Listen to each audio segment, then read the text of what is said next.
గాక. మహోద్రేకముతో నేను చాటుగా ఉన్నాను. ఒక్క నిమిషం. అయితే నిత్యమైన కృపతో నీకు వాత్సల్యం చూపిస్తాను. దేవునికి మహిమ కలుగును గాక. దేవుని బిడ్డలారా, ఈ రోజున మనము దేవునికి దూరమయ్యి ఏమీ చేయలేమండి.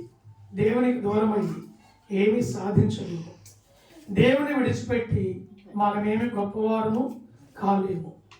దేవునికి మనం మరుగయ్యి మన జీవితంలో ఏ విజయాన్ని పొందుకోలేము. దేవుడు చేయి విడిస్తే మన జీవితము శూన్యము. దేవుడు చేయి పట్టుకుంటే మన జీవితము ఆశీర్వాదము. ఒక్క నిమిషము చేయి విడిచాడు పేతుర్ని, సముద్రంలో మునిగిపోసాగాడు. అయ్యా అయ్యా బోధకుడా, నన్ను రక్షించు, నన్ను కాపాడు అని కేకలు వేశాడు.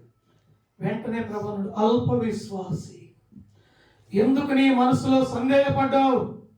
నేను నీ ఎదుట ఉన్నానని, నీతో ఉన్నానని, నీలో ఉన్నానని నీవు గ్రహింపలేవా?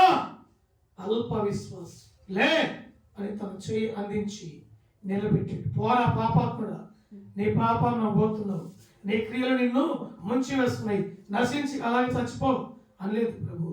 వెంటనే అన్నాడు, అల్ప విశ్వాసి అంటే నీ హృదయంలో, నీ అంతరంగంలో, నీ మనసులో ఎందుకు సందేహపడ్డావు? నేను మునిగిపోతానేమో, నేను చచ్చిపోతానేమో, నాకు అపాయం సంభవించిందేమో, నేను నిజంగా చచ్చిపోతానని ఎందుకు అనుకున్నావు? అల్ప విశ్వాసి. నీ ఎదుట నేను ఉన్నాను, నీతో నేనున్నాను, నీలో నేనున్నాను, నిన్ను నడిపించేవాడును, నీకు ధైర్యాన్ని ఇచ్చే దేవుడును నేనున్నప్పుడు ఎందుకు సందేహపడ్డావని ప్రభు పేతురు చేయి పట్టుకొని లేవనెత్తాడు. ప్రభువా, నన్ను రక్షించావు నాయనా అని అలాగే సాగిలి పడి కావలించుకున్నాడు. దేవుని బిడ్డలారా, గొప్ప దేవుడు మనకు తోడున్నప్పుడు మన జీవితంలో, మన కుటుంబంలో కొన్ని సందర్భాలు అపాయం వస్తుంది. ఆ అపాయము ప్రయాణంలో కావచ్చు, లేకుంటే వ్యాధిపూర్వకం కావచ్చు, రోగ సంబంధమైన అపాయం కావచ్చు, ఇంకా ఏదైనా వగేరా ఏదైనా కావచ్చు. కానీ ఎన్ని అపాయాలు సంభవించినా, ఎన్ని నీకు తటస్థించినా, ఎన్ని నీ మీదకి వచ్చినా తప్పించే దేవుడు నీకు తోడుగా ఉన్నాడు.